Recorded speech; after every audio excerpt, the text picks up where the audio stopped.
আনাস হচ্ছে জুলাই গণঅভ্যুত্থানের সময় সে তার মাকে চিঠি লিখে গিয়েছিল যে মা, আমি আন্দোলনে যাচ্ছি, যদি ফিরে না আসি তাহলে তুমি কষ্ট পেও না, আমার জন্য গর্ব করো।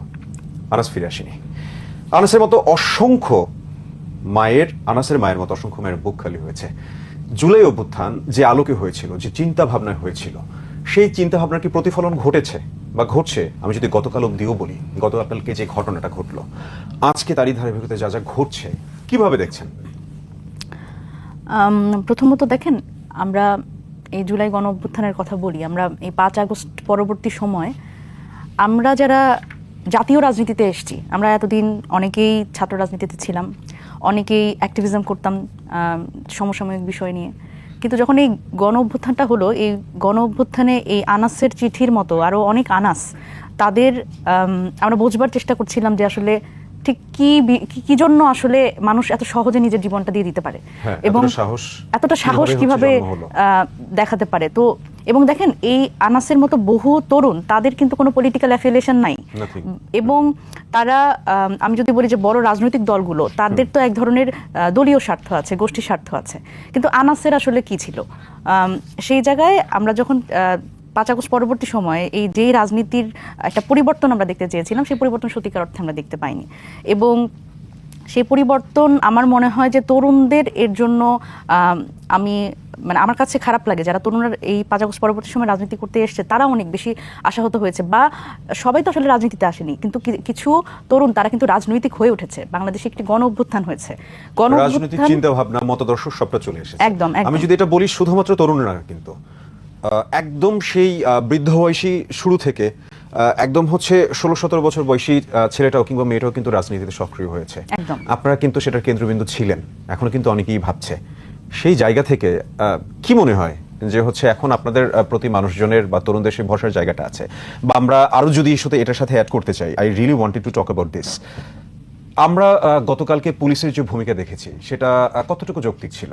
বা যে অভিযোগগুলো আমরা বিগত সময়ে দেখে এসছি, একটা বা আমাদের যে দাবি দেওয়াটা ছিল, ন্যায্যতার সমাজ হবে, অন্যায়ভাবে কাউকে ট্যাগিং করা হবে না, বৈষম্য থাকবে না, এই অভিযোগের ধরন তো বদলায়নি। এবং কেন আপনাকে আমি প্রশ্নটা এই জন্য করছি যে মানুষজন বলেন, আমাদের মতো যারা সাধারণ মানুষজন যারা আছে, আমাদের কিন্তু বড় একটা ভরসার জায়গা ছিল তরুণদের নিয়ে, যে হ্যাঁ, আমরা যে রাজনীতির প্যাটার্নটা দেখে এসেছি, সেই প্যাটার্নটা চেঞ্জ হবে। সেটা কিন্তু আসলে চেঞ্জ হয়নি।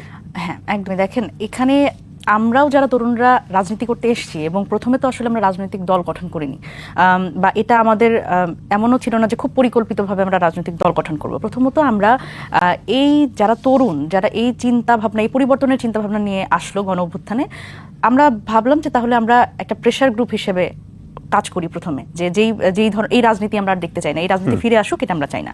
গণ অভ্যুত্থানের যে মোটো, যে লক্ষ্য, যে লক্ষ্যে আনাসের মতো 16 বছর 17 বছরের তরুণরা জীবন দিয়ে দিল, এটি যাতে আসলে নষ্ট না হয়, এটি কোনো গোষ্ঠীর স্বার্থে যাতে এটি একেবারে বিলীন না হয়ে যায়, এই কারণে আমরা যখন আসলে এই নাগরিক কমিটি এবং পরবর্তীতে জাতীয় নাগরিক পার্টি যখন গঠন করলাম, তখন আমরা খুব বিপদে পড়ে গেছি। এনসিপির যারা রাজনীতি করতে এসে, তারাই আসলে বিপদে পড়ে গেছে। কারণ আমরা কিন্তু বারবার করে বলছি, পুরাতন রাজনীতি আমরা চাই না, আমরা নতুন রাজনৈতিক বন্দোবস্ত চাই। কিন্তু আপনারা তো পুরাতন রাজনীতির দিকেই হাঁটলেন। এই জায়গাতে আমি আসছি। দেখেন, এই যে আমরা যখন বলছি যে আমরা পুরাতন রাজনীতি চাই না, আমরা নতুন রাজনৈতিক বন্দোবস্ত চাই, এই নতুন রাজনৈতিক বন্দোবস্ত কিন্তু 3 আগস্টে নাহিদ ইসলাম কিন্তু বলছিলেন যে ফ্যাসিবাদী ব্যবস্থার বিলোপ এবং নতুন রাজনৈতিক বন্দোবস্ত, কারণ সেই পুরনো বন্দোবস্তে আমরা আর ফিরবো না। এই নতুন রাজনৈতিক বন্দোবস্ত যখন আসলে এই জাতীয় নাগরিক পার্টির পক্ষ থেকে বলা হচ্ছে, তখন এই তরুণদের উপরেই বারবার করে নতুন রাজনীতি নির্মাণের যে দায়টা, সেটা আসছে। কিন্তু দেখেন, বাংলাদেশের যে এই মোর্চে পড়া রাজনীতি, সেই রাজনীতি কিন্তু শুধুমাত্র তরুণরা যদি প্রোঅ্যাক্টিভলি শুধু তারাই কাজ করে এবং বাকিরা যদি বলে যে না, আমরা সেই পুরাতন রাজনীতি নিয়ে থাকবো, এটা তো আসলে একটা কোঅর্ডিনেটেড। কিন্তু আপনাদের পাশে তো সমর্থন ছিল, দেখেন অসংখ্য সমর্থন ছিল, তরুণদের সমর্থন ছিল। আমি যদি সেই অভ্যুত্থান একদম অভ্যুত্থানের ইমিডিয়েট পরে যে বন্যাটা হলো, সেই বন্যায় তো সারা বাংলাদেশ এসেছিল টিএসসিতে। সেই জায়গা থেকে আপনার কেন এই প্রশ্নটা আসলো, আপনি যদি ফেসবুক দেখেন, ভিডিও দেখেন, সেই জায়গায় দেখবেন কিন্তু অনেকেই অভিযোগ করছে যে বন্যার টাকা কই গেল, এই একটা গেল। আপনি কি ফেসবুকের মিম দেখেন? JNG shows, I am going to ask a very normal question. Meme দেখা হয় ফেসবুকে। রিসেন্টলি একটা মিম এবং স্ট্যাটাস খুব ভাইরাল হয়েছে, রিসেন্টলি না, আরো 10-12 দিন আগে। ওই জায়গায় বলা হয়েছে যে don't take this other way, মানে জেনজিরা হচ্ছে এটা নিয়ে খুব মিম করলো এবং জিনিসটা আমার কাছে খুব অফেন্সিভ এবং খারাপও লেগেছে যে এনসিপির নেতারা হচ্ছে সেভেন সিস্টার্স আলাদার কথা বলে দিল, এই জায়গায় নিজেদের সিস্টাররাই নাই হয়ে গেল, তাসনিম যারা হচ্ছে নাই হয়ে গেল, তাজনুবা জাবিন নাই হয়ে গেল, আপনি সরে দাঁড়ালেন। আচ্ছা, প্রথমত আমি বন্যার টাকার কথায় আসি। দেখেন, বন্যার টাকার কথা যখন আমি বলবো তখন আমি ওই প্রসঙ্গটা আবার আনছি। সেটা হচ্ছে যে আপনি যে বললেন যে আমরা একটা ব্যাপক জনসমর্থনের মধ্যে দিয়ে কিভাবে করে আমরা আবার একলা হয়ে যাচ্ছি। জনসমর্থন মানে সাধারণ মানুষের যে জনসমর্থন আপনি যেটা বলছেন সেটি কিন্তু দেখা যায় না, সেটি মৌন সমর্থন থাকে। মানুষ আমাদের ফলো করে, মানুষ আমাদের প্রেজ করে ঘরে বসে টেলিভিশনে দেখে।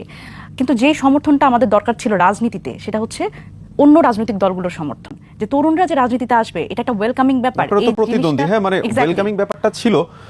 সরি, আবারও ইন্টারাপ্ট করছি। আমি একটু শেষ করি না হলে আসলে মেসেজটা ঠিকভাবে যাবে না। আমার যখন এই যে প্রতিদ্বন্দ্বিতার রাজনীতি, সেটা তো আমরা গত 17 বছর দেখে এসেছি। এই প্রতিদ্বন্দ্বিতা করতে না পারা, এবং আমি যদি বলি যে সেই সময়কার যে রাজনৈতিক দলগুলো তাদের তো ব্যর্থতা আছে। সুতরাং 5 আগস্ট পরবর্তী সময় রাজনীতিটা কিন্তু আর আগের মতো হবে না। আমরা বারবার করে বলছি 5 আগস্টের পরের রাজনীতি এবং 5 আগস্টের আগের রাজনীতি কিন্তু আলাদা।